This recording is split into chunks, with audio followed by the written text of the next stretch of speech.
Today's best country Froggy 101, as promised. Jeff Foxworthy said he's going to call the show, and he pulls through because he's at the Sands Bethlehem Arena this Saturday. Details, Froggy101.com. Without further ado, Jeff Foxworthy, what's going on? Hey, man, how are you? Pretty good. Now, I know there's a lot of pressure calling my show and talking to me, Crockett. Let me take a couple of deep breaths. Now, you have been a very busy guy. For those of you that don't follow Jeff Foxworthy's career as closely as you should, not only does he do the Redneck Blue Collar Comedy Tour, but you have written a handful of books. I think I have 10 listed. You have 28 books now. 28 books. See, I counted 10. You're telling me there's 18 more on top of that. Yeah, it's kind of crazy. 28 books. 5 comedy albums. You've had your own radio show. You've been on television. What is left for you to do?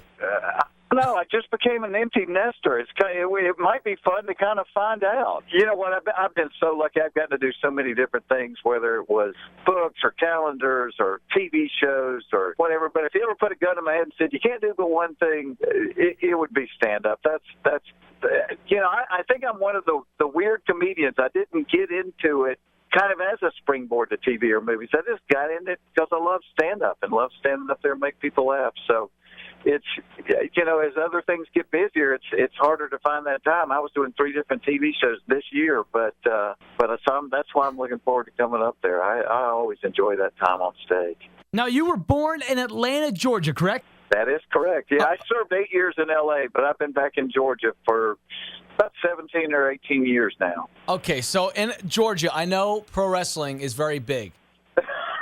Yeah, we're one of the wrestling hubs, which gives me a little bit of edge in the redneck arena. Yeah. So were you a fan growing up of pro wrestling? Absolutely. Watched it every single Saturday. So who was your favorite? You know what? I mean, back when I started, you had like Andre the Giant, Chief Wahoo McDaniels, and then Dusty. Hard not to love Dusty Rhodes.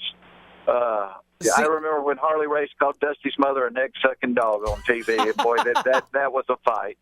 Now, see, that was a fight. I just had a feeling you were going to be into that Georgia Championship Wrestling, the Dusty Rhodes era, and I wanted to know if that somewhere brought the whole idea of maybe you wanted to do something in showbiz. Because growing up, I loved pro wrestling, and that's what kind of lured me into getting into radio and doing something different than just going to school. Well, it was always hopeful for me because I realized, you don't have to be real educated and you don't have to be real literate to be on TV.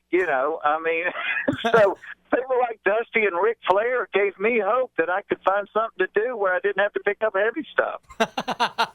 So you've got to do so much in your career. Have you ever been starstruck? I love when celebrities tell me who starstruck them.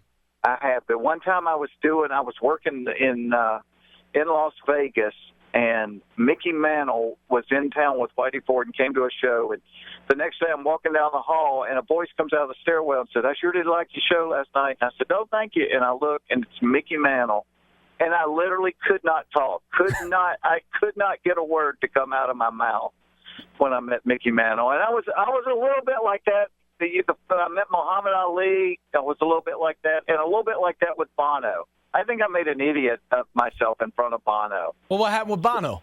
Well, my daughter wanted to meet him because she does all this work raising money for malaria nets and sending them to Africa. And so they were in town, and I took her to see the show. And one of the people with the show said, hey, come out in the hall a minute. And I walked out there, and he said, Bono wants to meet your daughter. He's been following her stuff on the Internet. And she was cool as a cucumber sitting there talking to him. And I'm pretty sure there may have been a little puddle between my feet right there. I was like, Did you ever have regrets? Because I know what it's like when someone's like, oh, hey, I listened to your show. And you always give the, oh, thank you before you realize who you're saying, oh, thank you to. When you turned around and said, like, oh, thank you, and then you realized it was Mickey Mantle, did you think, God, why did I not turn around first and have something more clever to say? Yes, something. But at least I got the thank you out, because if I had seen him first, he would have just thought I was not okay. I mean, I literally could not talk. And your brain's going, oh my God, it's Mickey Mantle, and just nothing came out. So what's looking in the future? Are you gonna? I mean, you've done so much. Really, you could probably try to sing. Or maybe Ric Flair's getting a little old. You might be able to go give him a run for his money. Maybe able to take Ric's place. Yeah, all I know is what I'm not going to do. Bill Engvall's on Dancing with the Stars this season. I can promise you I will not be doing that. Because when I dance, people pledge money to find a cure. It's really not pretty. So, I mean, I don't know. I mean, it's kind of nice to be at this point to kind of, you do stuff because you like to more than because you have to. I still do the redneck pay-to-day calendars every year, and every year I think there cannot be 365 more of these, and and there always is. I still enjoy doing the stand-up thing. I mean, I really enjoy doing the American Baking Competition on CBS this summer. That was I never thought I would. I know nothing about baking, but I had fun doing it. So.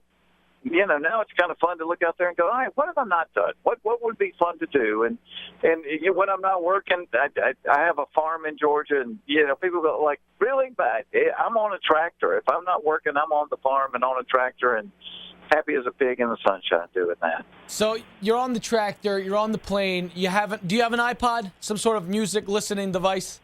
I have one. My daughter's bought me one, but they had to load it for me. I have no technical skills at all. All right, what's on Jeff Foxworthy's iPod? There's a ton of country on there. And a lot like lately, I've been putting a lot of the old stuff, like Waylon and Willie. And, hey, there's no complaints Hank there. Williams Jr. Waylon. The first time I ever played the Grand Ole Opry, I was walking down the hall, and this arm came out and grabbed me by the neck, and said, I don't think that redneck stuff is funny. And I'm like, oh, Lord. And I had no idea who it was, and it was Waylon Jennings. He said, I've done half of that stuff. And I said, so have I. Don't choke me. I'm okay. Seems like a lot of people are just reaching out and grabbing you out of nowhere.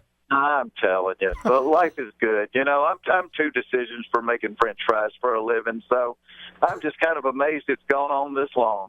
Well, you are going to be in town, Sands Bethlehem Arena, this Saturday. Tickets on sale at Froggy 101. Jeff, we can't wait to come out and see you. Yeah, do that, and looking forward to it. Like I said, it's a treat when I get to do stand up and to get to come up here and do 2 shows at 7 and 9:30. We're really looking forward to it. Thanks so much for joining the show. We'll see you this Saturday.